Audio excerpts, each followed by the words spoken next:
पूरे संसार में किसी से भी हमारी दुश्मनी ना हो। अब ये सब कैसे होगा? तो बोले नंबर एक, निरंतर जो नाम जप करता हुआ मालिक से प्रार्थना करता रहता है। मालिक कौन? अपने इष्ट से, कि हे प्रभु मुझे ऐसी सामर्थ्य दो कि कोई भी विषय मुझे परास्त न कर पावे और पूरे संसार में मेरा किसी से भी द्वेष न हो। अद्वेष्टा सर्वभूतानाम, गीता जी भी कह रही, अद्वेष्टा सर्वभूतानाम, किसी भी भूत प्राणी के प्रति हमारा द्वेष दोष भाव ना हो। पहला, निरंतर नाम जप और प्रभु से प्रार्थना। इसमें लिखा है मालिक से प्रार्थना, अपने स्वामी श्री हरि से, इष्ट से प्रार्थना कि मुझे ऐसी सामर्थ्य। प्रार्थना में बहुत सामर्थ्य है। अरे बहुत सावधानी की जरूरत है। किसी के प्रति जरा सा भी दोष चिंतन, जो भजन जिनका एक तार चलता है, बड़ी बाधा खड़ी हो जाती है।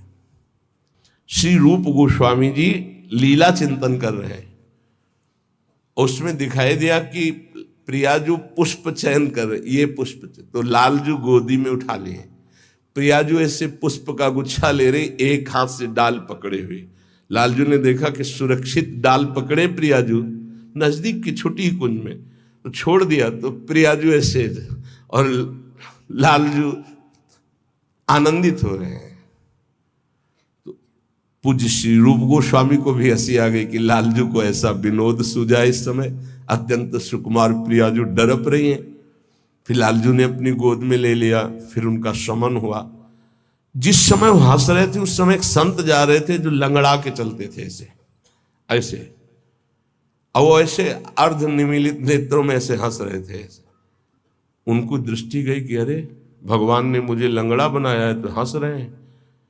हम तो समझ रहे थे बहुत बड़े महापुरुष हैं और ये हमारी हंसी कर रहे हैं, ऐसा कैसे हो सकता है? हाँ ना, हमारा प्रारब्ध भोग है ना, हमारा पैर ऐसा है इसलिए हंसी का पात्र में। बड़े अंदर से दुखी हो गए, चले गए, लीला बंद हो गई उनकी।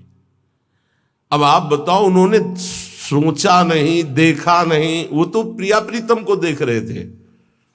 बड़े विकल हुए जब लीला बंद हो गई, तो फिर पूज्य श्री सनातन गोस्वामी से चर्चा की, क्योंकि दोनों महापुरुष की हमारी लीला बंद हो गई, तो उनका एक ही उपाय, वैष्णव अपराध बन गया। वो वैष्णव अपराध, किसी वैष्णव को अभद्र बोले या दुख पहुंचाए, ऐसा संभव ही नहीं। महाप्रभु चैतन्य देव की कृपा से ऐसा संभव ही नहीं है। कैसे ऐसे? उनका है तो वैष्णव अपराध।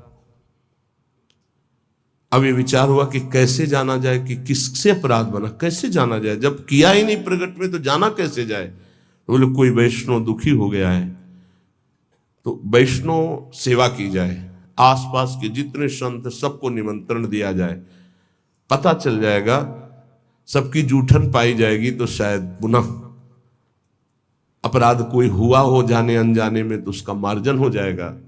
ऐसा हुआ। आसपास के सब संतों को निमंत्रण दिया गया। वैष्णव जे ही उनके पास निमंत्रण गया तो नाराज होके बोले, पहले तो उपहास करके हंसी उड़ाते हैं, फिर निमंत्रण देते हैं, हमें नहीं जाना।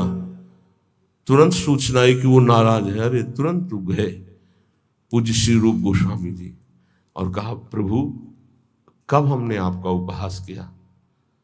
तो उनका, आप प्रभु प्रभु आप कर रहे हो, उस दिन हम जा रहे थे और जैसे हमारा भगवान ने पैर ऐसा कर दिया तो झटका मार के चलते हैं, तो आप हंस रहे थे।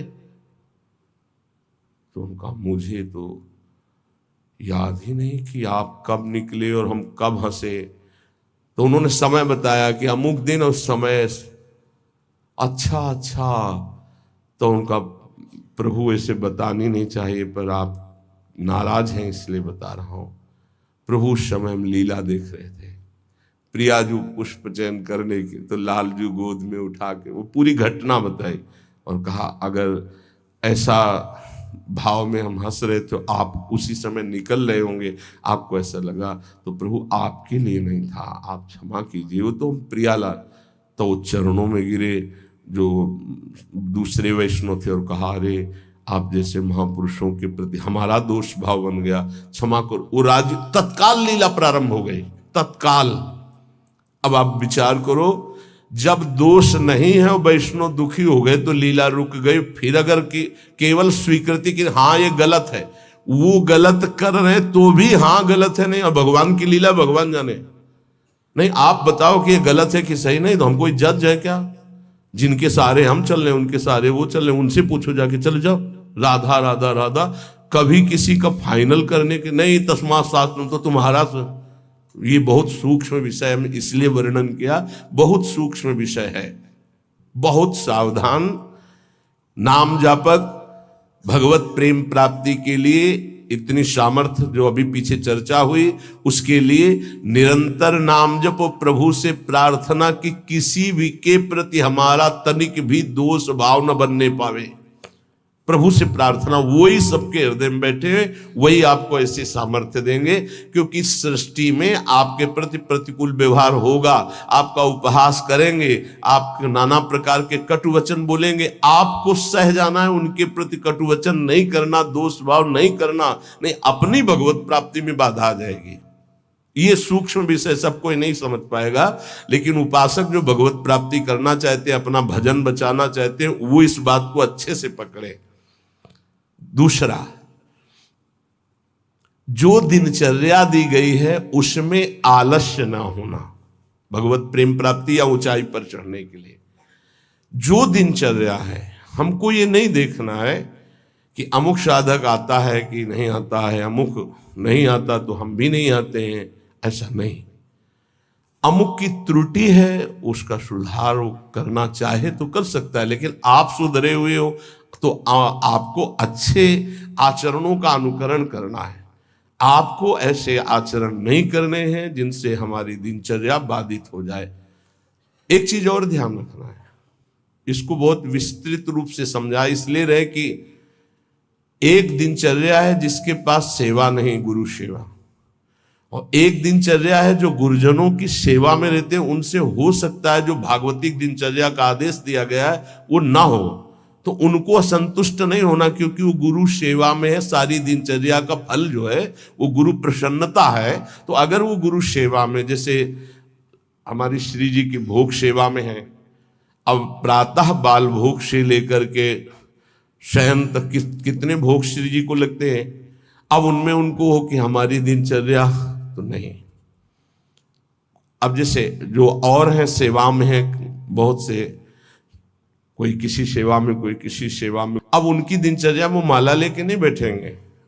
थोड़ी थोड़ी देर में जो दिनचर्याएं हैं, जो सेवाएं हैं, तो उनको इस बात का पश्चाताप नहीं करना कि मेरी दिनचर्या नहीं चल रही। वो तुम्हारी दिनचर्या गुरु प्रसन्नता के अंतर्गत है, उसमें नहीं सोच। और ये नहीं सोचना कि अब हम सेवा कर रहे हैं तो हमारा वो भजन तो हो नहीं रहा जो दूसरे माला से कर रहे हैं, तो पता नहीं मेरी गति क्या होगी। दोस्तों, इस वीडियो में पूज्य प्रेमानंद महाराज जी ने इस बारे में बताया है कि यदि आपके जीवन में किसी मनुष्य ने या कोई भी परिस्थितियों ने आपके जीवन में दुख पहुंचाया है और हानि की है, तो इस वीडियो के बाद आपको ऐसे विचार महाराज जी ने बताए हैं जिसके बाद आपका एक भी दुश्मन नहीं बचेगा।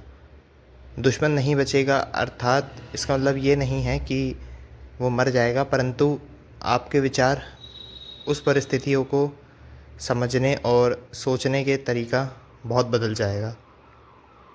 तो अगर आपको ये वीडियो अच्छी लगी हो तो वीडियो को लाइक करिएगा, शेयर करिएगा, कमेंट में इस वीडियो से रिलेटेड और बाकी जितनी भी वीडियो आपने इस चैनल पे या किसी भी चैनल पे देखी हो उससे रिलेटेड अपने विचारों को कमेंट के माध्यम से प्रकट करिएगा, ताकि बाकी लोग भी आपके विचारों को सुन पाए, समझ पाए और यदि उन्हें अच्छे लगे तो अपने जीवन में उतार पाए, वरना आपको आपके विचारों पर प्रश्न करके आपके विचारों को सुधार पाए।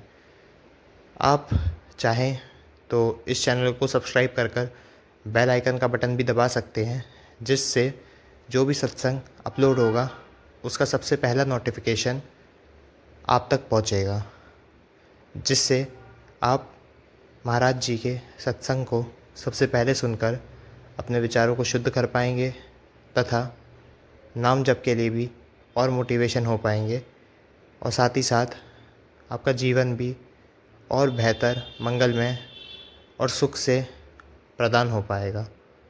दोस्तों, तो आप इस चैनल पे बाकी सत्संगों को देखिएगा। अब हम लोग एक ऐसे ही अगले दिलचस्प सत्संग में मिलेंगे। तब तक के लिए नाम जप करते रहिएगा, अपने जीवन में और सुधार लाते रहिएगा और महाराज जी के विचारों को अपने जीवन में उतारते रहिएगा। राधे राधे दोस्तों।